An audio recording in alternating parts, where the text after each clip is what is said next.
Gentlemen, welcome back to Modern Mining. I've been doing a little research the past couple days and I've found a method to make every single GPU in my farm 15% more profitable. Stay tuned, let's get into it. So what is this magic trick? Well, it's dual mining Zilliqa. For the longest time, I wrote off dual mining and triple mining. I just didn't think it was worth it. What I didn't understand though is that Zilliqa is not something that you're dual mining 24 hours a day. Zilliqa, you only mine 1 minute every hour. And that way it really doesn't take away any profitability from your main algorithm, but it adds on a significant amount of profit. So let's hop into Hiveos right here and I'll show you what I'm talking about. You can see we've got 3060 Ti selected, and here are the most profitable coins. You want to make sure you have ZIL selected. So you can see Etika, profit 47 cents per 3060 Ti. More standard one, Lithium, 31 cents per 3060 Ti. Now the crazy thing about ZIL is you can dual mine it with basically any coin. You can do any Kawpow coin, you can do a Lithium, you can do Karlsen, you can do Pyrin. The main thing is it just needs to be on Rigel miner for the method that we're doing today. So what is this little ZIL bar right here at the bottom? This doesn't look like any of the other coins on hashrate.no. And what it means is that, like I said, you're only going to be mining 1 minute every hour. And so it's going to give you an impact across an entire day. You're going to lose out on 2.5 cents from your main algorithm, because basically it's taking about 24 minutes out of your mining time for the main algorithm. But you can see our revenue in ZIL, we're making 22 cents. And once you take away that impact, that's an additional 20-cent profit that you're making by dual mining ZIL. So if our profitability on just Hyper plus a Lithium is 43 cents, an additional 20 cents in ZIL, that's literally a 50% increase in profits per GPU. And it doesn't even have to be a triple mining combination like it has here. You can just straight up mine a Lithium plus ZIL. That's going to take you from 31 cents profit to 51 cents profit. That's insane. So how do you do this? Are there any downsides? What's the setup like? I'm going to cover all that in this video.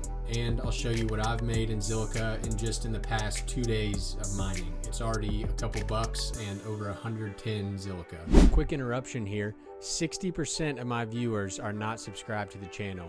If you love crypto mining, if you like passive investing, if you like the content, hit that subscribe button and you'll get to see all my new videos as soon as they come out. Let's get back into it. Okay, so let's take a quick look at my farm, how I have it set up currently.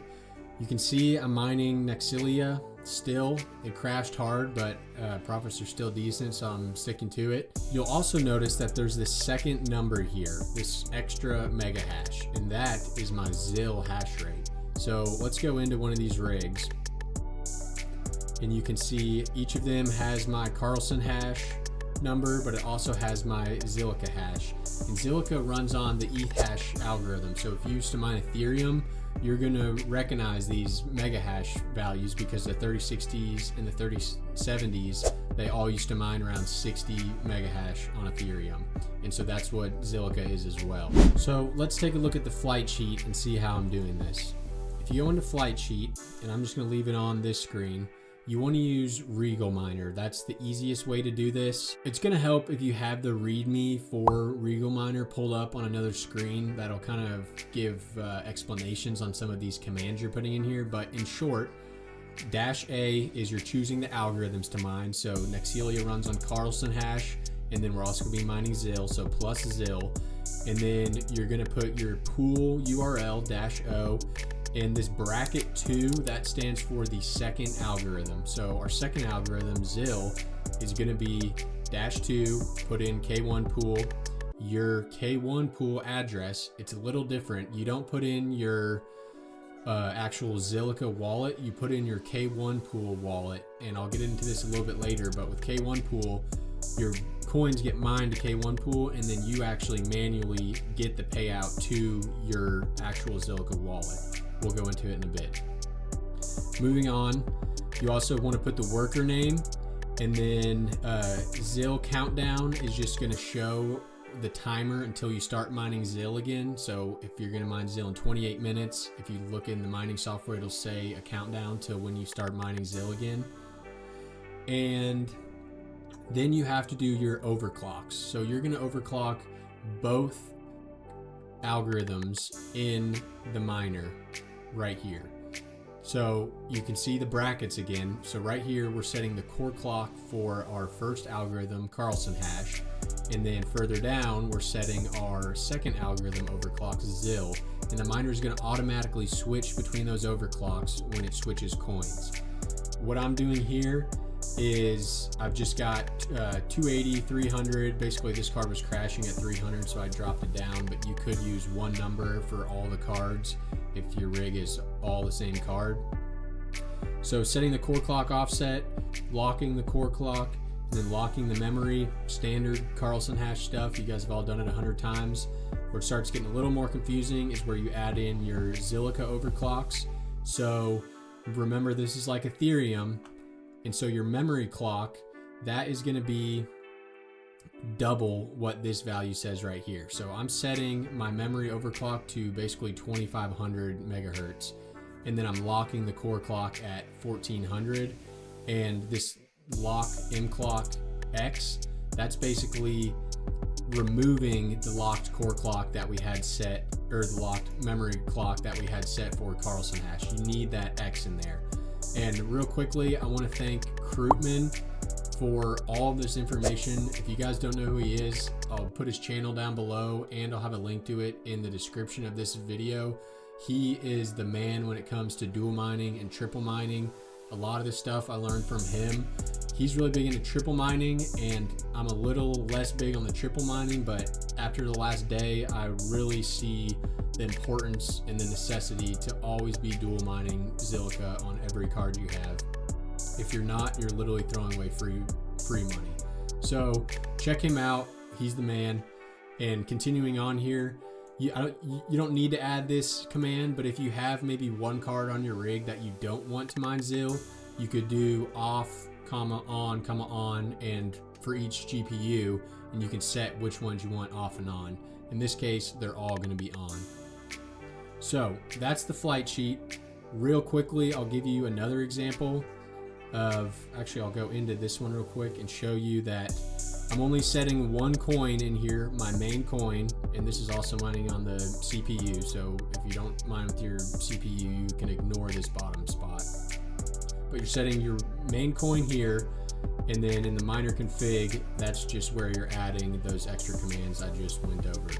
And really quickly, I'll show you a flight sheet for a Kawpow algorithm. It's slightly different, but not really. So CLORE, ZIL, Zephyr, let's look at this one.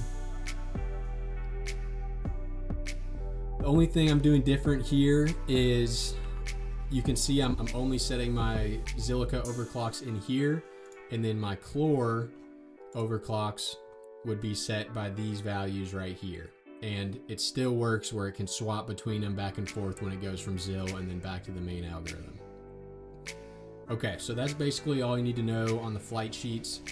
With those two different setups, you can do this for basically any coin that uses Rigel miner. One last thing I'll add is that if you want to test your Zilliqa overclocks, because it's very annoying if you have to wait an hour to actually test those overclocks. If they crash, then you have to wait another hour.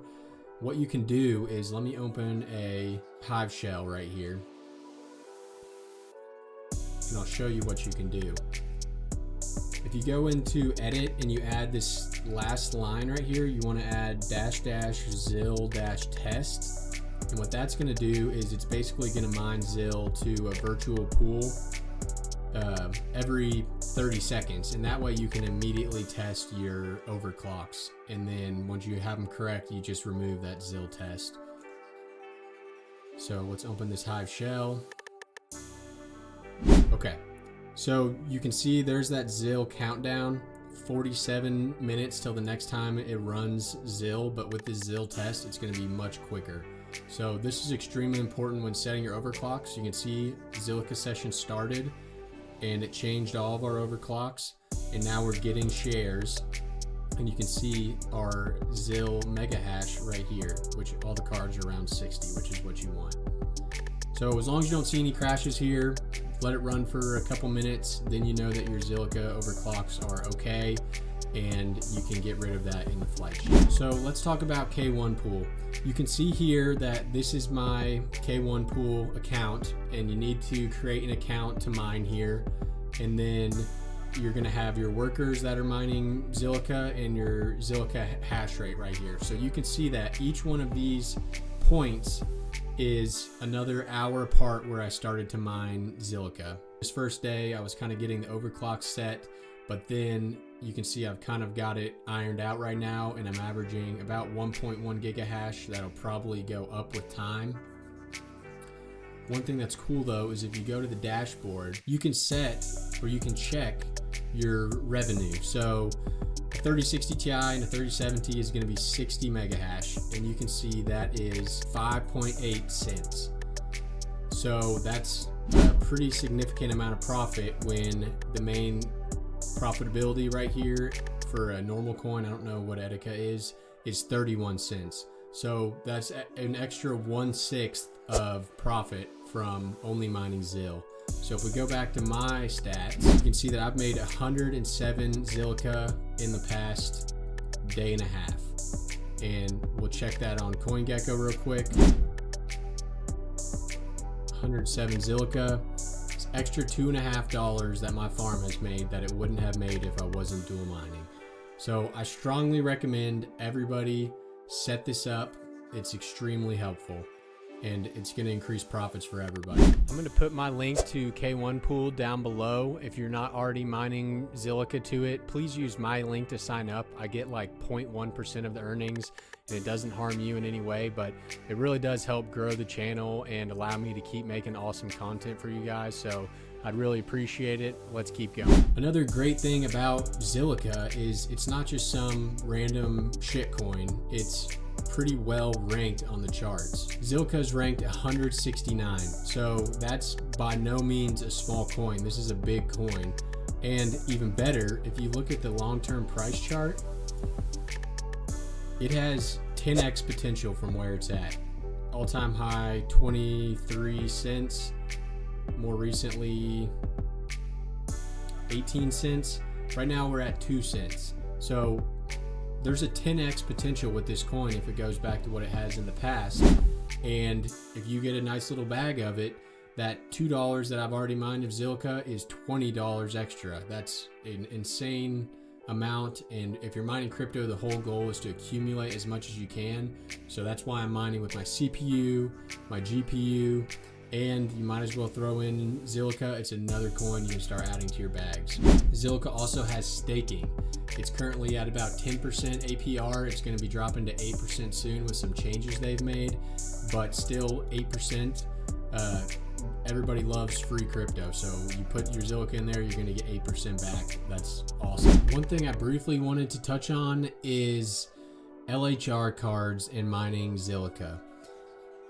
It's a little weird and I haven't figured it out yet, and I'm hoping someone in the comments can help me figure this out, but my LHR cards are only getting 30 mega hash on ETH hash, however you say it, which is way different than any other one of my cards. All the other standard 3060 Ti's, that's a bad example, are getting that 60 that you would expect. So I'm thinking that LHR is still locking the mega hash on ETH hash algorithm.